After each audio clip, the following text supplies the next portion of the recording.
नीलम ने रसोई में चिल्लाते हुए खाने की थाली जोर से पटकी। यह क्या कचरा बनाया है माँ जी, इसे तो कोई जानवर भी न सूंघे। शहर में रहकर भी आपकी ये गांव वाली दरिद्रता नहीं गई। स्टील की थाली फर्श पर गिरी और गरम रोटी का एक टुकड़ा नीलम के पैरों के पास जा गिरा। पास ही खड़ी बूढ़ी माँ की आंखें डबडबा गईं। उन्होंने कांपते हाथों से अपना पुराना पल्लू समेटा और बहुत ही धीमी आवाज में कहा, बहू, घर में राशन खत्म होने वाला था और तुम्हारे ससुर जी की दवाइयों के लिए पैसे कम पड़ रहे थे, इसलिए जो थोड़ा बहुत बचा था उसी से गुजारा करने की कोशिश की। नीलम का पति आकाश पास ही खड़ा था, लेकिन उसने अपनी माँ के पक्ष में एक शब्द भी नहीं बोला। वह भी शहर की चकाचौंध और अपनी बड़ी नौकरी के घमंड में अपनी माँ के उन संघर्षों को भूल चुका था जब इसी माँ ने खेतों में मजदूरी करके उसे इस काबिल बनाया था। नीलम गुस्से में लाल पीली हो रही थी। अगर पैसे नहीं थे तो हमसे मांगती। ये सड़ी हुई सूखी रोटियां खिलाकर हमें बीमार करना चाहती हैं क्या? फेंक इसे कूड़े में।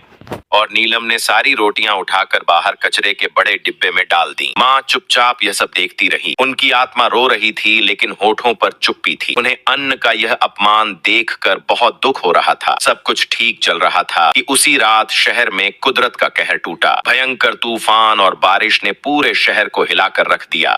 देखते ही देखते सड़कें तालाब बन गईं और शहर का संपर्क बाकी दुनिया से कट गया। बिजली गुल हो गई, मोबाइल नेटवर्क चले गए और सबसे बुरा तो यह हुआ कि शहर के मुख्य पुल के टूटने की वजह से रसद की सप्लाई पूरी तरह रुक गई। अगले 1 दिन, 2 दिन और फिर 3 दिन बीत गए। घर में रखा थोड़ा बहुत सामान खत्म हो गया।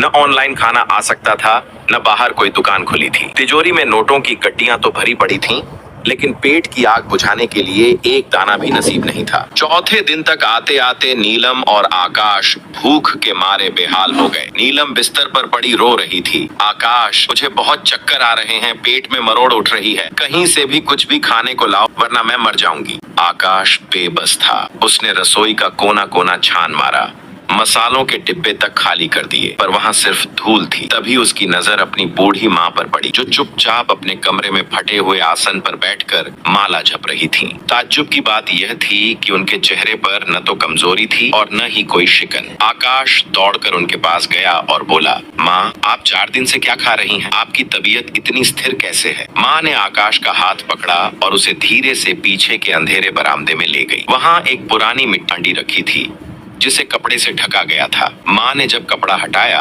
तो आकाश और पीछे से आई नीलम की आंखें फटी की फटी रह गईं। उसमें वही सूखी रोटियां रखी थीं, जिन्हें नीलम ने 4 दिन पहले कचरे में फेंका था। माँ की आंखों से आंसू छलक आए। उन्होंने रुंधे हुए गले से कहा, बेटा, जब बहू ने इसे कचरा कहकर फेंका था तो मेरा कलेजा फट गया था। अन्न देवता का अपमान मुझसे सहा नहीं गया। जब तुम लोग सो गए तो मैंने चुपचाप उन रोटियों को उठाया, उन्हें साफ पानी से धोया और सुखाकर इस हांडी में रख लिया था। पिछले 4 दिनों से मैं इन्हीं को पानी में भिगोकर खा रही हूँ, ताकि तुम दोनों के लिए वो थोड़ा सा दूध और बिस्किट बचा सकूं जो अलमारी के पीछे छुपा था। यह सुनते ही नीलम के पैरों तले जमीन खिसक गई। जिस चीज को उसने गंदगी और कचरा कहा था, आज वही उनकी जान बचाने का आखिरी सहारा थी। उसे अपनी डिग्री और पैसों पर इतनी ग्लानि हुई कि वह वहीं जमीन पर बैठ गई और अपनी सास के पैर पकड़ लिए। माँ, मुझे माफ कर दीजिए। मैं अपनी मॉडर्न सोच के चक्कर में यह भूल गई कि अन्न की एक रोटी की कीमत क्या होती है। उस रात पूरे परिवार ने मिलकर वही सूखी हुई रोटियां